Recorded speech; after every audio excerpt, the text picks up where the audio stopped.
sa akin ay may nag-iingat. Ako'y panatag, walang bagabag sa kanyang bisig na malakas. Ako'y ligtas, hindi ako matitinag at panatag sa kanyang bisig na malakas. At sa paglakad sa aking landas, mayroon akong tagapag-ingat. Ako sa hirap ay ililigtas ng kanyang bisig na malakas. Ako'y ligtas, hindi ako matitinag at panatag sa kanyang bisig na malakas. Lumagsama ng lahat ng hirap, rin ako masisindak. Sa aking palad ang umawak ay kanyang bisig na malakas.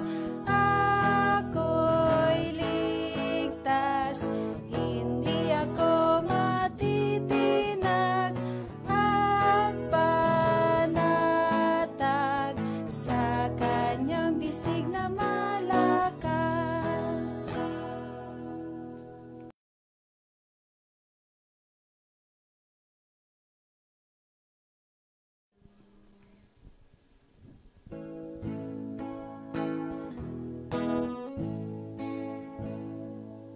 Tayo'y nagtitipon upang ating hingin pagpapala ng Panginoon natin.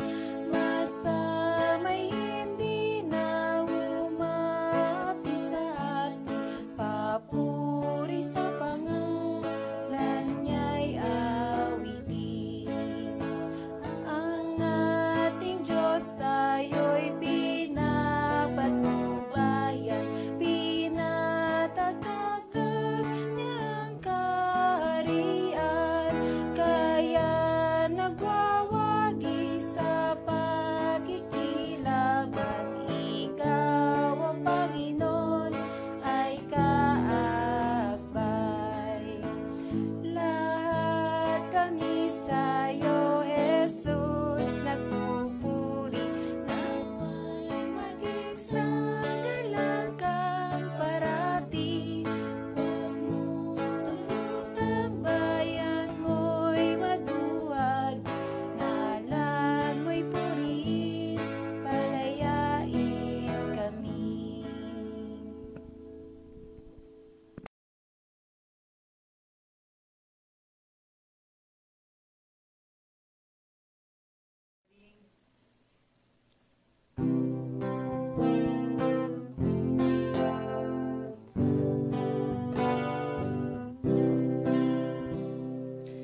Inait ko ang lakas ng Diyos na naglatag ng bundok na matataas at ng mga dagat.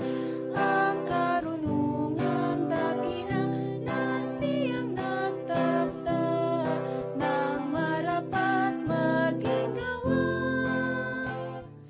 ng bawat puntala.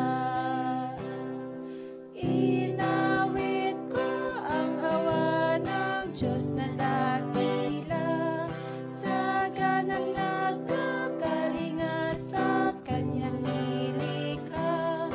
Kababalagan mo'y hayag at kita ng lahat, sa lupa't langit ay bakas, bawang nakalahat.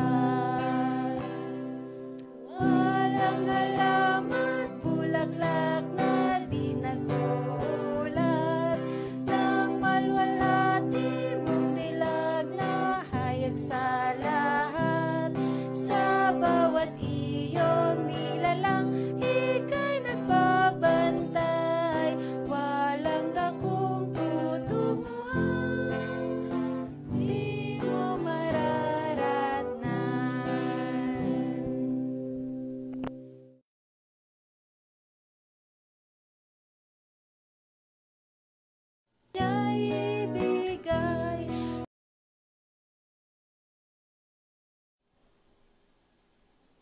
Tayo po ay umuko sa panalangin. Ama naming banal na nasa langit, sa mga oras pong ito, kami po ay muling nagpapasalamat sa isa na naman pong gabing pinagkaloob niyo sa amin upang makapakinig po ng inyong mga salita at mag-aral ng Biblia. Salamat, Ama, sa pagkakaloob sa amin ng pagkakataon na maging bahagi at makapakinig ng mga aral ninyo. Dalangin namin na ang mga gumaganap po sa gawaing ito ay patuloy niyo pong gabayan. Ganon din naman po ang aming mga kapatid na nanonood sa Facebook Live at sa kung ano man pong platform. Ang inyo pong banal na espiritu, ang siya pong manguna sa amin, maunawaan namin ang mga aral na ito, maging kagalingan namin samantalang kami ay naghihintay sa pagparito ng aming Panginoong Hesus. At linisin po ang laman ng aming puso't isipan nang sa ganon, buo po naming matanggap ang biyaya na inihanda nyo para sa amin. Ganon din naman, espesyal po naming pinapanalangin ang inyong lingkod na siya pong inyong sinugo upang magbahagi ng salita ng buhay sa amin. Walang iba po kundi si Pastor Nick Francisco. Patuloy po na ang karunungan na nagmumula sa langit ay ipagkaloob sa Kanya. Nang sa ganon, tanging ang kalooban niyo lamang po ang mahayag at hindi po ang sa amin. Patawarin kami saan man kami nagkulang at nagkasala sa inyo. Ang lahat pong ito ay aming inihiling sa pangalan ng aming Panginoong Hesus, ang aming Haring darating. Amen.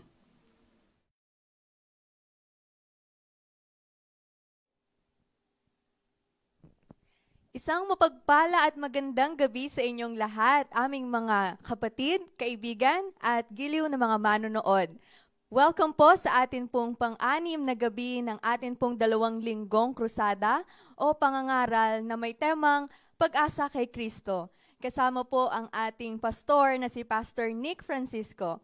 Amin pong nais na i-welcome ang bawat isa sa inyo, sa lahat po ng mga nanonood sa atin pong Facebook page, sa Gospel and Music Ministry, ganun na rin sa South Taguig District Youth Facebook page. Kami po ay nagagalak at lubos na natutuwa na muli po kayong makasama sa gabing ito at inaanyayahan po namin ng bawat isa na i-like nyo rin po ang atin pong Facebook page at i-share nyo rin po ang atin pong live stream sa inyo pong mga kaibigan at mga kapamilya upang mas marami pa po ang mabless ngayong gabing ito. Sa gabing ito ay nais ko pong basahin ang mga may bahagi sa atin pong programa. Pinangunahan po tayo sa pag-aawitan ng mga masisigasig na kabataan ng ABC Youth na si Sister Twinkle, Sister Kim, and Sister Chai. Ganun na rin sa pambungad na panalangin ay ipinagkaloob ito ni Brother J.M. Torrente. At tayo po ay susundan ng isa pong mensahe ng awit na maririnig natin mula kay Sister Isabel Jacinto. Ganun na rin ay maririnig natin ang mensahe ng Panginoon na ihahatid sa atin ng atin pong guest speaker, walang iba kundi si Pastor Nick Francisco. Nawa po mga kapatid, sa pagkakataong ito ay patuloy po nating maranasan at maramdaman ang pagpapala ng Panginoon. Kung meron man po kayong mga katanungan, ay feel free po to comment at narito po ang ating pong mga pastor upang sagutin ang inyo pong mga questions. Pagpalain po tayong lahat ng ating Panginoon.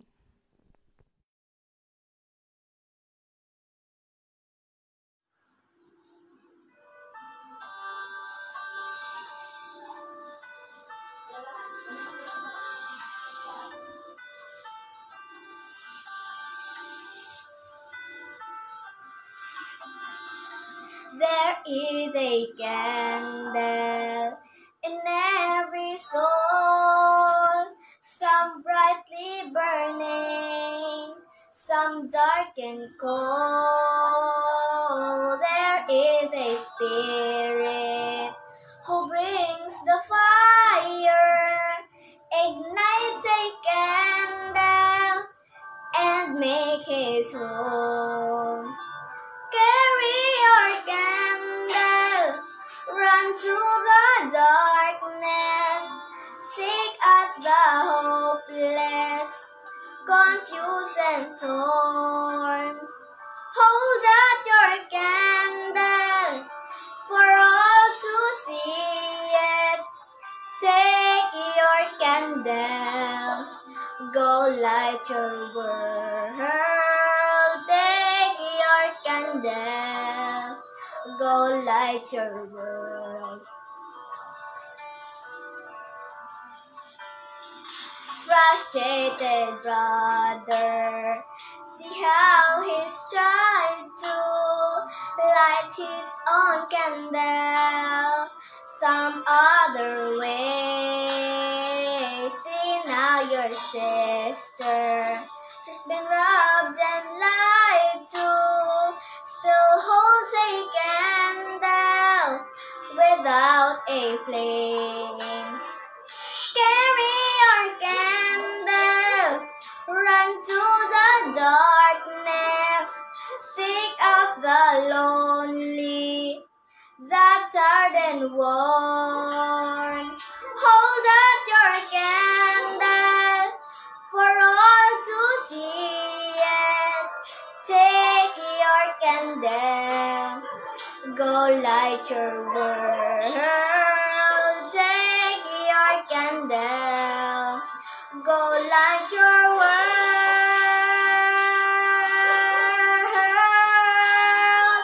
'Cause we are family whose hearts are blazing. So let's raise our candles, light up the sky. Pray to our Father in the name of Jesus, and make us beacon in darkest times. Carry your candle, run to the darkness, seek out the helpless, deceived and poor. Hold out your candle for all to see it. Take your candle, go light your world. Carry your candle, run to the darkness, seek out the hopeless, confused and torn. Hold out your candle for all to see it. Take your candle, go light your world. Take your candle,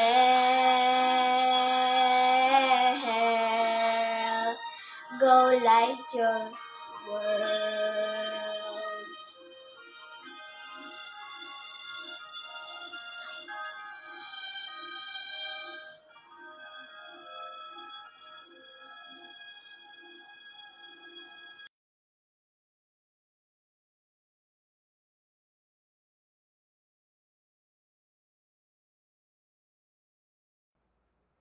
Patuloy po tayong mag-aaral ng salita ng Diyos.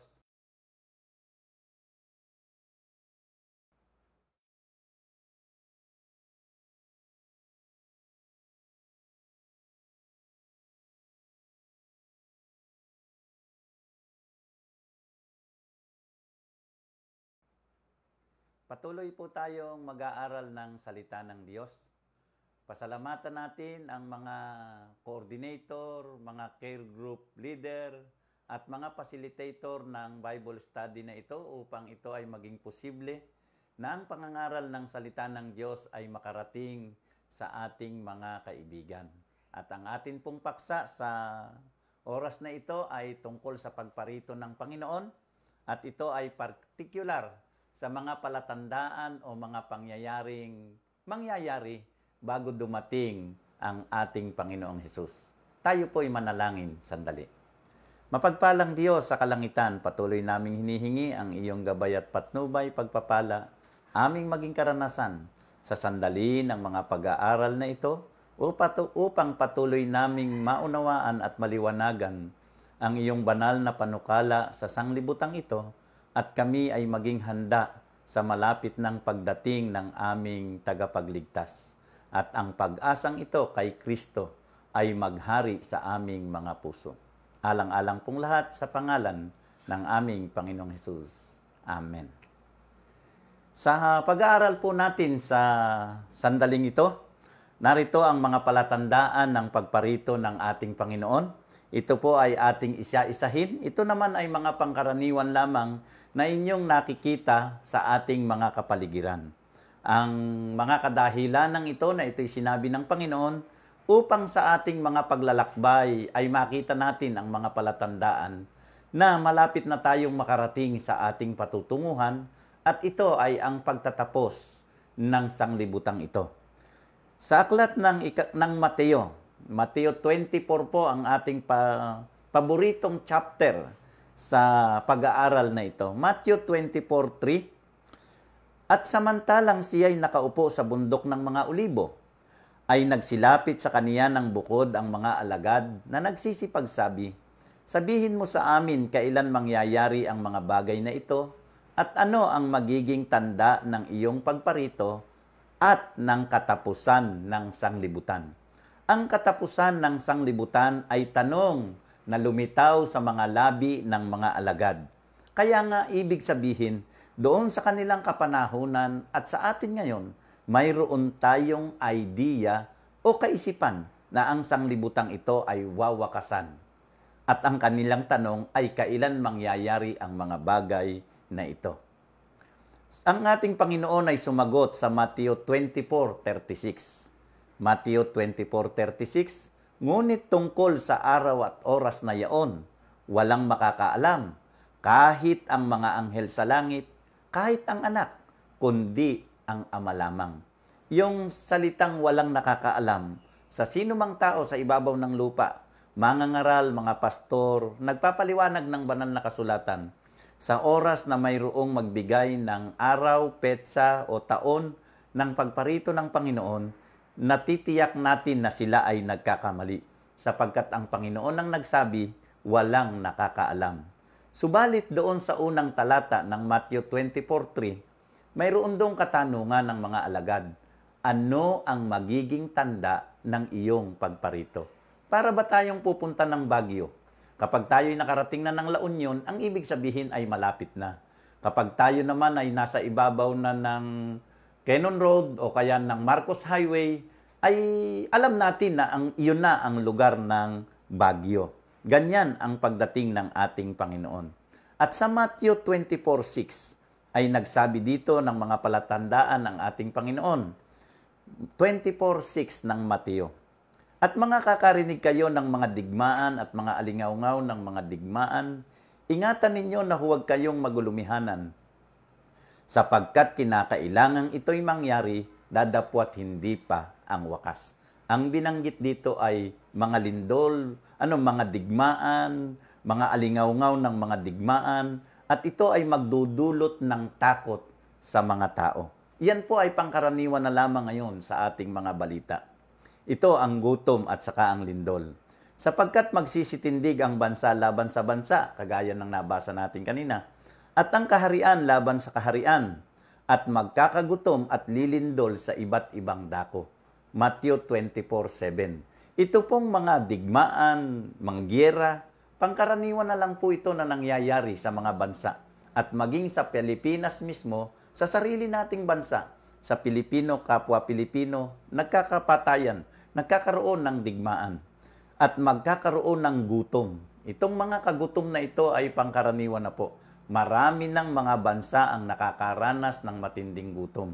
At maging dito sa Pilipinas, mayroon ng mga particular na pamilya sa ating mga kapaligiran na hindi na kumakain ng 3 beses isang araw o hindi na nagkakaroon ng tamang supply ng pagkain sa loob ng kanilang tahanan.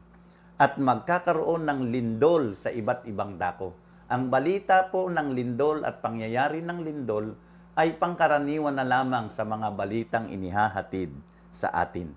Yan ay mga pangyayaring naghahatid sa atin ng kahirapan, sapagkat ito ang sabi sa Matthew 24:8, talatang 8 po ng Matthew 24.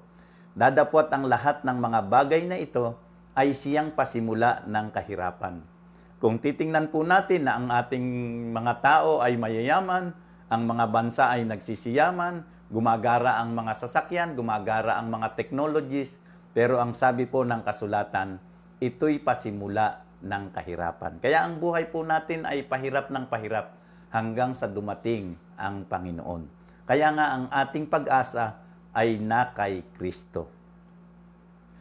Pag-uusig, kung magkagayoy ibibigay kayo sa kapighatian at kayo'y papatayin at kayo'y kapupuutan ng lahat ng mga bansa dahil sa aking pangalan. Ano ngang kahiwagaan ito na ang mga taong nakakakilala kay Kristo, ang sabi ng kasulatan ay papatayin? Ito po'y naranasan na ng mga alagad. Ang mga alagad ay pinatay na isa-isa. At ang mga Kristiyano sa panahon ng tinatawag na Dark Ages o madilim na kapanahunan ay pinag-uusig at pinagpapatay. Bago dumating ang pagdating ng ating Panginoon, sa huling panahon, sa wakas ng panahon, uulitin po nila yan na ang mga Kristiyano ay kanilang uusigin. Ito naman sa aklat ng Matthew 24:10, at kung magkagayoy maraming mga titisod at mga kakanuluhan ang isa't isa, at mga kakapuotan ang isa't isa. Mapapansin po ninyo na ngayong mga panahong ito ay marami ng pananampalatayang lumilitaw. Marami kasi ang mga tumatalikod. At sa kanilang pagtalikod ay magtatayo sila ng kanilang sariling relihiyon. Gayon din ang mga nagkakatampuhan, nagkakagalit sa isa't isa. Madali pong magkagalit ang mga tao ngayon, lalong-lalo na po ang mga magkamag-anak. Ang mga miyembro ng pamilya, minsan ay magkapatid, nagdedemandahan, minsan ay magpipinsan. Sa loob mismo ng pamilya ay mayroong pagkapuot, mayroong pag-aaway. Iyan ay bahagi ng palatandaan ng pagdating ng ating Panginoon. Na ang pangyayari sa loob mismo ng ating mga tahanan ay nagkakaroon ng mga hidwaan. Lilitaw din ang mga iba't ibang relihiyon, mga maling relihiyon. Matthew 24:5 at saka 11. Matthew 24:5, sapagkat marami ang magsisiparito sa aking pangalan na mga nagsasabi, ako ang Kristo at ililigaw ang marami. Gagamitin nila ang pangalan ng ating Panginoon upang iligaw ang mga tao. Ang banal na kasulatan na ating pinag-aaralan, itong Biblia, Bible, na ating pinag-aaralan sa mga panahong ito, ay naghahatid sa atin ng unawa at karunungan patungo sa ikaliligtas ng ating kaluluwa. Pero sa huling araw po ay darating ang mga taong gagamitin ito upang sadyain na iligaw ang mga tao. Mapanganib po.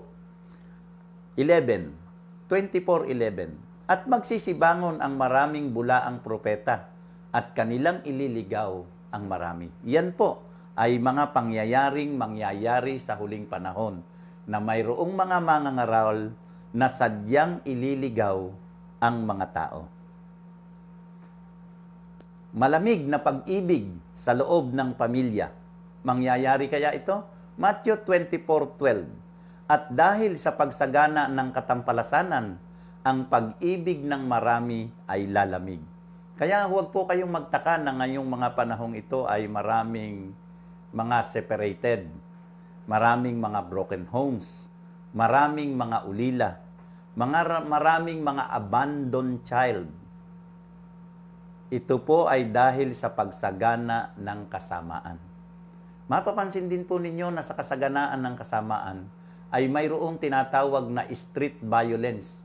Sa mga lansangan ay nagkakaroon ng mga away-away ng mga gang, mga fraternity, mga krimen, pangkaraniwan po. Pero ito po ang tinatawag na domestic violence ay pinakamalupit na kasamaan na maaaring maranasan ng isang babae o isang bata. At ang tinatawag na domestic violence o kasamaan sa loob ng tahanan, ito po ay nasa likod ng ating mga pintuan, nasa loob ng ating sariling tahanan. Ito po ay napakalupit na karanasan na maaaring maranasan ng sinumang bata o ng sinumang babae. Ang sila ay pagmalabisan ng mga taong mayroong kapangyarihan sa kanila. Ingatan po natin itong kasamaan na ito. Mga magulang na nakakarinig sa atin, ingatan po natin ang ating pagsasama bilang mag-asawa. Huwag po kayong magsasakitan. Ingatan po natin ang ating mga anak. Huwag po natin silang pagmamalupitan o pagmamalabisan. Kung yan po ay mangyayari at inyong nababalitaan sa paligid, yan po ay bahagi ng palatandaan na malapit nang dumating ang ating Panginoon, kasamaan sa loob ng ating sariling tahanan. Pagtitiis. Dadapot ang magtiis hanggang sa wakas ay siyang maliligtas. Itong mga kahirapang ito ay kinakailangang ating pagtiisan. Matuto po tayong magtiis. Subalit narito ang pagtitiis na mahirap batahin. Ang pagtitiis na idinulot ng broken homes, ang pagtitiis na idinudulot ng pagiging single mother, yan po ay mahirap na damdamin ng kalungkutan na tinitiis ng maraming mga single mother dahil sa sila ay iniwan ng kanilang padre de pamilya. Ganyan din naman po yung mga hindi naghihiwalay na mag-asawa. Kaya pinagbibilin ko po sa inyo na kayo ay magmahalan upang mabuhay tayong maligaya sa ating pagsasama. Meron pong mga nagsasamang mag-asawa na hindi naghihiwalay, pero nagtitiis na lamang. Kaya tanungin mo ang iyong misis o ang iyong mister, ikaw ba ay nagtitiis na lang ng pakikisama sa akin? Huwag sanang ganon, dahil marami ang ganyan. Nagtitiis lang dahil ayaw nila na sila ay mapintasan o masumbatan ng kanilang mga kamag-anak o kapitbahay. Pero ang totoo, hindi na sila maligayang nagsasama bilang mag-asawa. Pagtitiis, pagtitiis. Ito naman po ang pangangaral ng Ebanghelyo na nakasulat sa Matthew 24:14. At ipangangaral ang Ebanghelyong ito ng kaharian sa buong sanglibutan, sa pagpapatotoo sa lahat ng mga bansa, at kung magkagayoy darating ang wakas. Matthew 24:14. Ang Seventh-day Adventist po ay isang pangsanglibutang organisasyon o pananampalataya na ang tanging misyon ay ipangaral ang Biblia, ang Bible o ang salita ng Diyos. Kaya nga po ang ating pag-aaral na ito ay tiyempo at pagkakataon sa lahat sa inyo na nasa tahanan upang buksan natin at pag-aralan ang banal na kasulatan sapagkat sa oras o panahon na ang Bible ay maituro na natin sa mga tao sa buong sanglibutan, darating ang wakas. At salamat sa technology ito, ng Zoom, ng gadget, ng ating paraan ng technology ngayon, ay madali tayong makapangaral sa iba't ibang mga lugar. At dito sa ating kinalalagyan mismo, naging posible ang pakikinig at pag-aaral ng salita ng Diyos. Gayon din na ang mga tao ay magiging matalino. Ito'y inihula pa sa aklat ng Daniel 12:4 sa aklat ng Matandang Tipan, Daniel 12:4. Ngunit ikaw, o Daniel, isara mo ang mga salita at tatakan mo ang aklat hanggang sa panahon ng kawakasan. Bakit? Ano ang mangyayari sa panahon ng kawakasan? Marami ang tatakbo ng paruot parito at ang kaalaman ay lalago. Napakabilis po ng biyahe ngayon. Ang mga paglalakbay ngayon ng mga sasakyan ay napakatutulin. Malayo ang pupuntahan natin pero maaaring bumalik mamayang hapon o bumalik bukas ng umaga o bumalik sa isang araw.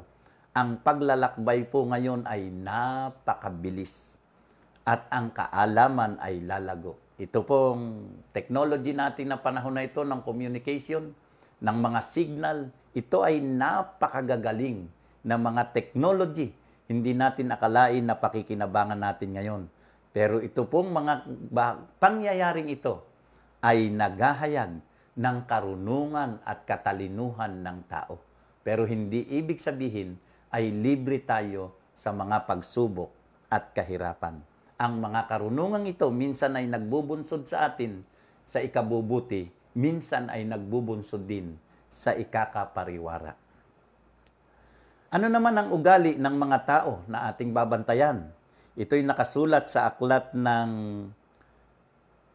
2 Timoteo 3. 2 Timoteo 3:1. Dadapwat alamin mo ito, na sa mga huling araw, ngayon, ay darating ang mga panahong mapanganib. Mapanganib po ngayon, mapanganib. Lalo na ang ating kapaligiran na tinatawag natin na mga addiction, mga bawal na gamot. Yan po ay mga mapanganganib. At marami po ang mga masamang loob ngayon, mga mapagsamantala. Talaga pong ang ating mga pangyayari ay mapanganib. Nang bata pa ako ay walang kandado ang mga pintuan at walang bintana ang bahay. Ngayon ay matindi ang mga bakod at mga padlock na ginagamit ng mga may bahay. Bakit mapanganib ang ating panahon? Sapagkat ang mga tao ay magiging maibigin sa kanilang sarili.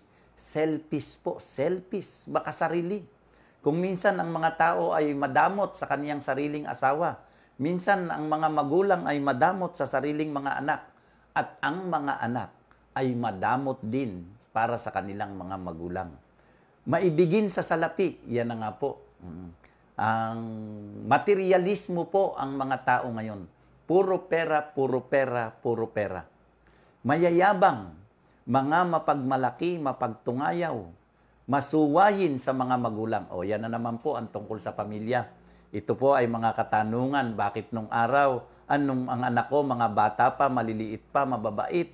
Bakit ngayong magsilaki na sila ay ginagawa na nila ang kanilang gustong gawin? Yan po ay palatandaang sinabi ng Biblia na ang ating mga anak ngayong panahong ito ay mga walang galang sa magulang, masuwayin. Ito naman pong isa, walang turing. Ganon din po ang mga matatanda. Hindi iniingatan at pinapahalagahan ang damdamin ng mga bata. Ang tawag po doon ay walang turing. Sa bata, ang tawag ay walang galang. Pero yung matanda na hindi gumagalang sa bata, sa Tagalog po ay walang turing. Mga walang kabanalan. Yan po ay mga bahaging ng kasalanan na nangyayari mismo sa loob ng ating mga pamilya o tahanan. Walang katutubong pag-ibig, mga walang paglulubag, mga palabintangin, mga walang pagpipigil sa sarili. Kaya meron na po tayong adik ngayon. At saka yan din pong mga maglalasing. At saka yung mga taong nag-ugaling manigarilyo. Hindi po sila makapagpigil sa sarili.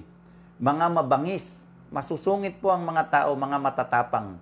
Hindi mga maibigin sa mabuti. Mga lilo, mga matitigas ang ulo, mga palalo, mga maibigin sa kalayawan kaysa mga maibigin sa Diyos. Ito po ay mga pangyayaring nasa loob ng ugali ng mga tao. Ugali po ng mga tao. Pasama ng pasama, pasama ng pasama. Ang huli pang sabi ay, na may anyo ng kabanalan. Dadapot tinanggihan ang kapangyarihan nito, lumayo ka rin naman sa mga ito. Marunong din po silang magsabi ng amen. Marunong din po silang magsabi ng hallelujah. Marunong din pong magsabi ng praise the Lord. May anyo ng kabanalan. Pero hindi sila nabubuhay sa kabanalan. Mga kalikasan naman, ito naman ang sabi sa aklat ng Lucas 21:28. At magkakaroon ng mga tanda sa araw at buwan at mga bituin. At sa lupa'y magkakaroon ng kasalatan sa mga bansa na matitilihan dahil sa ugong ng dagat at mga daluyong. Ibig sabihin ay pati ang mga karagatan ay magiging mga masungit.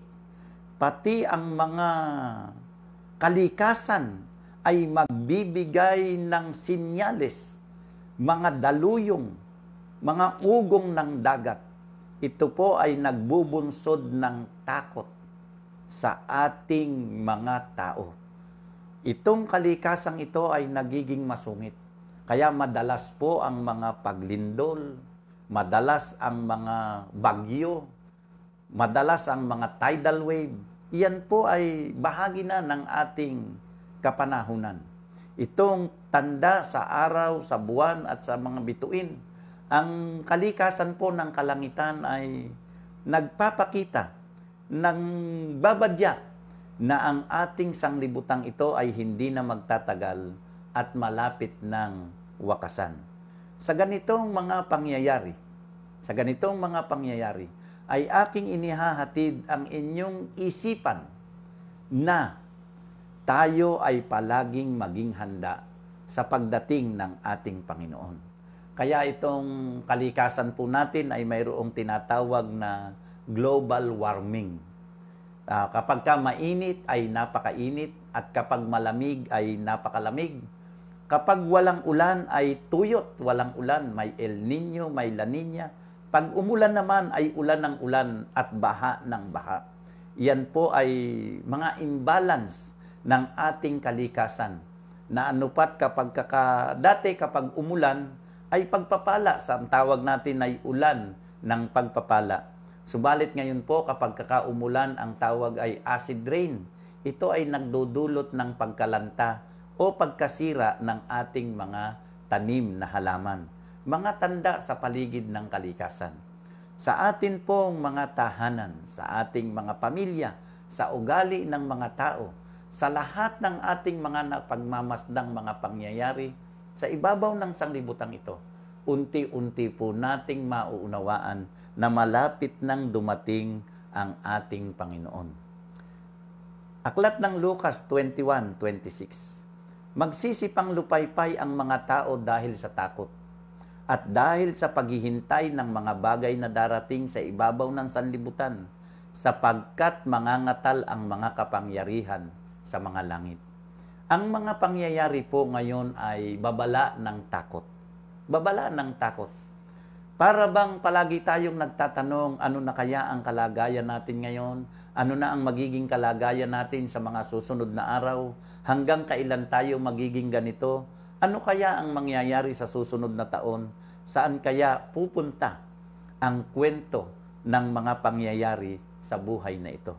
Ito pong mga babala ng takot na ito, manglulupaypay ang mga tao. Kaya po marami ng mga tao ngayon ang stress, mga pagod, dismayado, diskuryo, at nasisiraan na ng loob ang mga tao kung sa paano nila i-manage ang kanilang negosyo o ang kanilang sariling tahanan. Tayo po na mga nag-aaral ngayon na nakakarinig sa akin, sana po ay huwag tayong mabiktima ng mga bagay na ito dahil mayroon tayong pag-asa kay Kristo. Kaya nga po tayo nag-aaral ng kasulatan. Ito po'y ating pinag-aralan hindi para tayo ay takutin, kundi upang malaman natin ito at ito'y ating tanggapin. Ngayon pong panahong ito ay nag-aantay tayo ng pagparito ng Panginoon at siya ay malapit nang dumating. Na itong mga pangyayaring ito ay padami ng padami. Padami ng padami ang digmaan, ang lindol, pasama ng pasama ang tao, pagulo ng pagulo ang sitwasyon ng mga pamilya. At ang ating kahirapan ay pahirap ng pahirap hanggang sa lubusang napakahirap bago dumating ang Panginoon. Ang sanglibutang ito ay wawasakin ng masamang elemento ng mga tao sa lupang ibabaw at pati ang kalangitan ay kanilang idadamay at magbabadya rin na hindi na magtatagal wawakasan ang sanglibutang ito. Ito po ay simpleng pahiwatig sa bawat tao upang maunawaan nila na wala talagang pag-asa sa sanglibutang ito, maliban na kay Kristo. Yan po ang mapakaganda sa ating pag-aaral, na ang ating Panginoon ay darating upang tayo ay kaniyang kuhanin. Ito po ang panawagan. Dadapwat kung magpasimulang mangyari ang mga bagay na ito, magsitingin kayo sa itaas ninyo, ang inyong mga ulo, sapagkat malapit na ang pagkatubos sa inyo. Kaya sa simpleng paraan ng pagpapaliwanag, ang mga palatandaan ng pagdating ng ating Panginoon ay kanyang inisa-isa sa aklat ng Mateo 24. Basahin po natin yan. At ang isang palatandaan diyan ay ang pangangaral ng salita ng Diyos. Ang isang palatandaan diyan ay paglitaw ng maraming relihiyon. Ang isang palatandaan diyan ay paggulo ng mga pamilya. Ang isang palatandaan diyan ay mga digmaan. Ang isang palatandaan diyan ay gutom. Ang isa diyan ay kahirapan. Yang lahat pong yan na nakikita ng ating mga mata, visible na po yan, hindi lamang po sa balita, hindi lamang sa radyo o telebisyon natin nakikita, naririnig. Kung hindi yan ay nabubungaran na mismo ng ating sariling mga mata. Na kung makita na ninyo, sabi ng ating Panginoon, kung makita na ninyo ang mga bagay na ito, ay malapit na nga ang pagkatubos sa inyo. Doon sa panahong ito, dito sa panahong ito, na ang kahirapan ng sanglibutan ay matindi at patalamak ng patalamak ang kasamaan.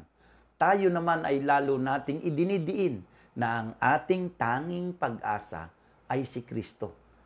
Sana nga, dumating na ang Panginoon bago mangyari na napakatindi ang mga halimbawang ito na aking binanggit sa inyo. Sa lahat sa atin na nakikinig, ito ang panawagan. Tayo'y palaging maghanda. Palagi tayong magpasalamat sa Panginoon na bago dumating ang wakas, naunawaan natin ang mga bagay na ito, natutuhan natin ang kaniyang banal na salita. Natutuhan natin na ito palang mga pangyayaring ito ay talagang mangyayari. Bakit? Sinabi pala ito ng Biblia. Ang Biblia po ay isang aklat na ating masasandalan at mapagtitiwalaan sa panahon ng krisis ng buhay. At bago dumating ang ating Panginoon, ay padami po ng padami ang krisis. Tayo'y magpasalamat, mayroong mga organizer ng Bible study upang maihatid sa atin ang pag-aaral. At sana ipagpalain tayo ng ating Panginoong Diyos na sa tuwing tayo'y mag-aaral, imulat niya ang ating mga mata, buksan ang ating mga isip at damdamin, na tanggapin natin ang pabalita ng kaligtasan, ang pag-asa kay Kristo.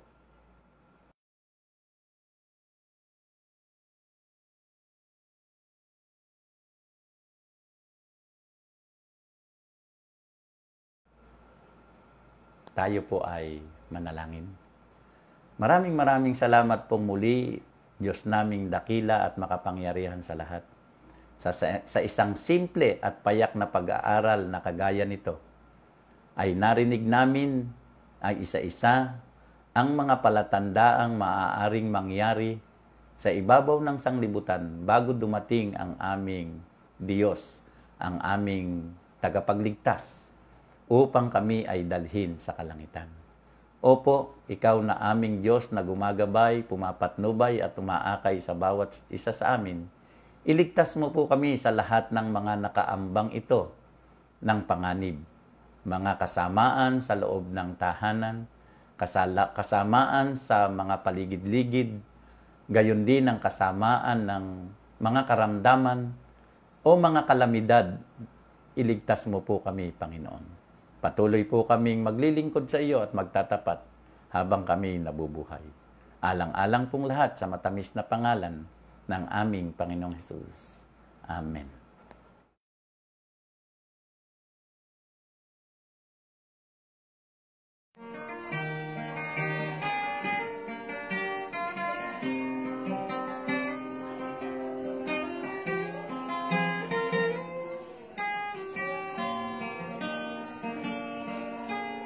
Pasalamatan ko karon ng Ginoo sa mga katuwigan nga naangkon ko.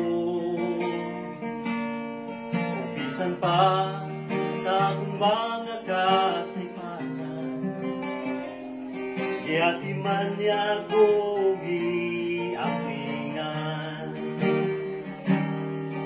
Unsa man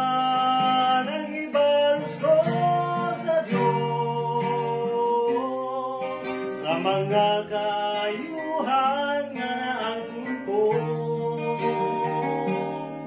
dili ka bayran sa salapin bulawan.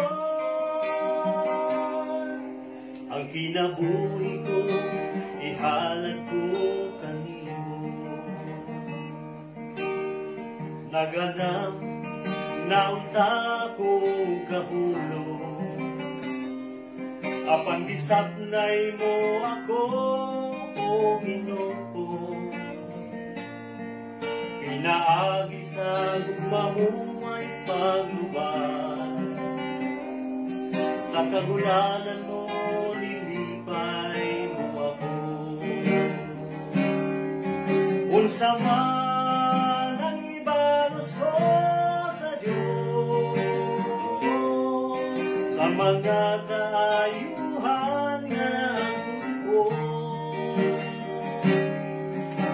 kabayran sa salapin itulawan. Ang kinabuhi ko ihalap ko kanimo. Dili kabayran sa salapin itulawan. Ang kinabuhi ko ihalad ko kanimo. Ang kinabuhi ko ihalad ko kanimo.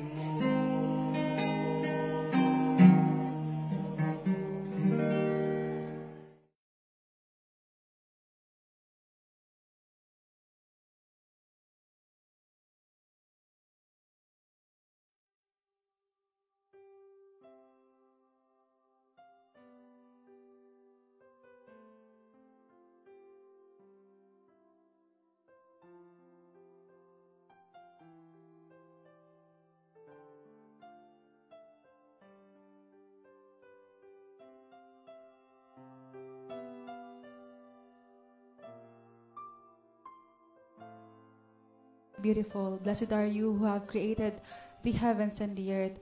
O God, we praise you and glorify you for the Sabbath day that you have given us. Thank you, dear God, for everything, dear Lord, for the blessings and for the goodness that we have always been experiencing. Father, at this very moment, we'd like to lift up to you ourselves, our sinful selves.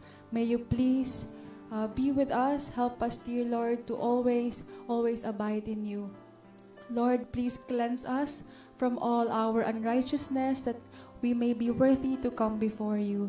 At this very moment, O Lord, we'd like to lift up to you the prayer requests of our brethren. May you please hear our prayers, dear God. Lord, we pray for our sister Lexi Sekina. We pray for their family, for the health of their family, dear Lord. Whatever sickness they are experiencing right now, Lord, we pray that your mighty hands be upon them, your healing hands be upon them, dear Lord. We also pray for the prayer request of Sister Michelle Mangarin, for her client, Sir James, for his sickness, Lord.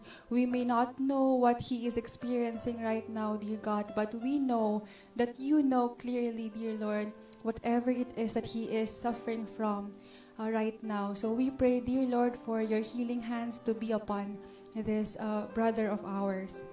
We also pray, dear Lord, for Hazel Grace Maglangke, for the sickness also that she is experiencing right now. May you please help her recover from the sickness that she is having.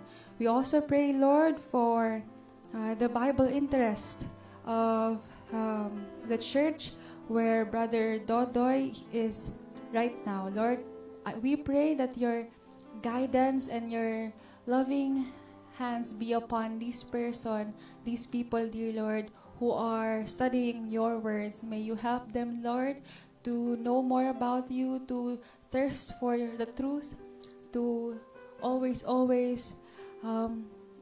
find, Lord, what is good for them, and that is you.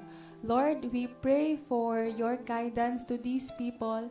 May you help them, dear Lord, and may you help the people, including Brother Dodoy, as they guide their Bible interests into the feet of our Lord and Savior Jesus Christ.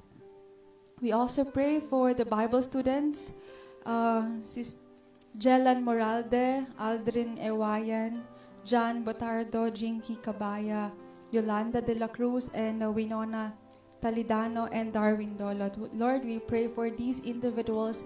May you grant them knowledge and understanding of heavenly things, dear God, that they may be able to know more about you, dear Lord, and they will be with us as we worship you, O Lord. We also pray for Azaile Marie. Lord, she is praying for her work. Lord, if it is your will for her to be promoted in her work, Lord, may you give it to her if it is your will. Lord, we pray that she will always accept whatever it is that you want for her, Lord, may her interests, her desires be aligned to what you want for her. We also pray, dear God, for Sister Nelly Rodriguez Abendaño, who is also in a critical condition right now. We may not know, dear God, what she is suffering from right now, but we believe, dear Lord, in your healing hands, in your mighty hands, that you will be able to heal her, dear God. We know that you can make all impossible things possible, and we pray, dear Lord, and we believe in your healing power, that you'll be able to heal her if it is your will, dear God. We also pray for this crusade that we are having right now. We are praying for all the people who are listening right now, dear Lord. May you please be with them, guide them. May your understanding and knowledge that comes from you be upon them, dear Lord. And we pray that as we celebrate the Sabbath day with you, may we keep it holy, dear God. May we not do anything that will not make your day, the Sabbath day, holy, dear Lord. We thank you for the assurance of your love. We thank you for the assurance of the answers to all our prayers in accordance to your perfect will and timing, dear God. And we pray all of these things in the mightiest name of our Lord and Savior, our best friend, Jesus Christ. Amen.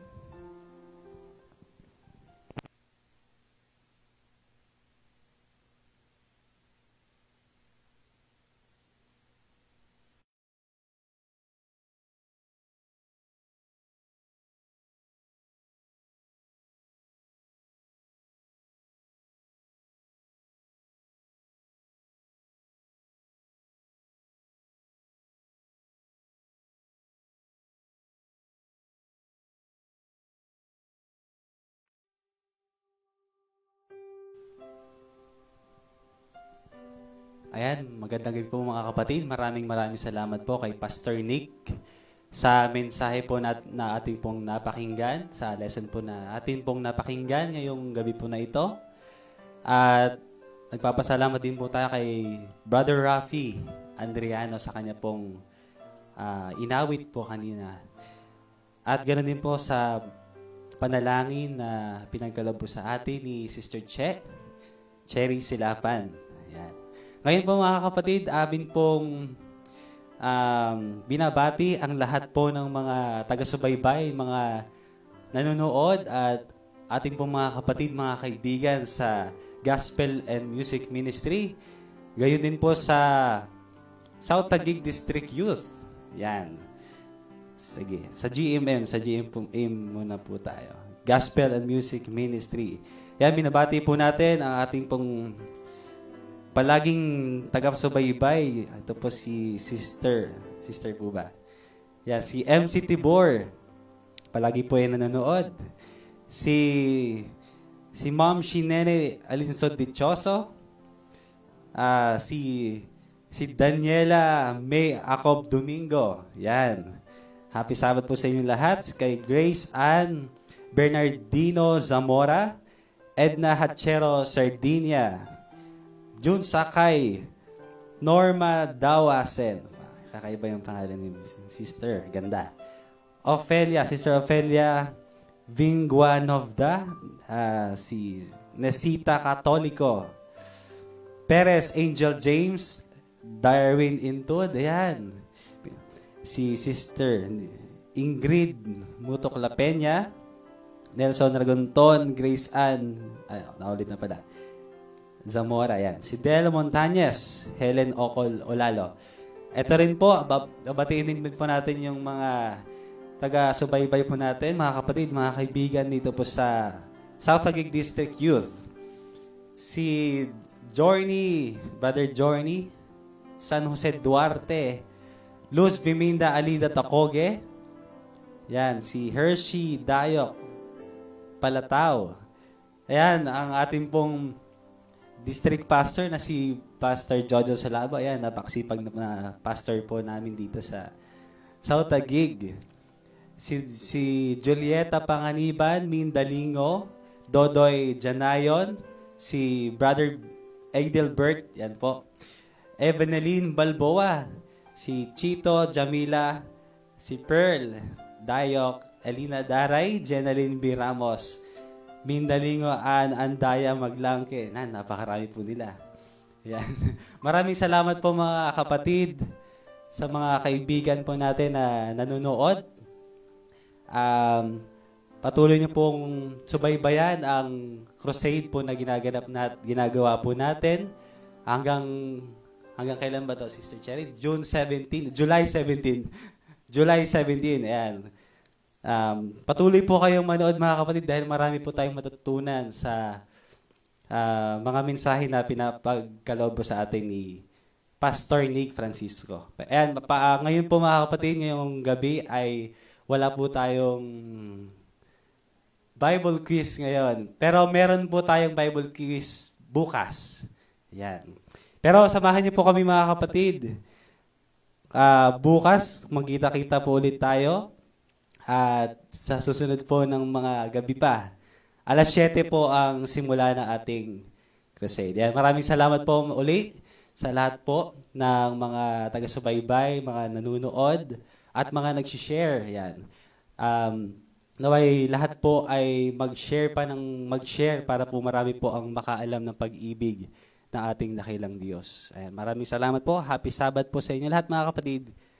Good evening, good night po.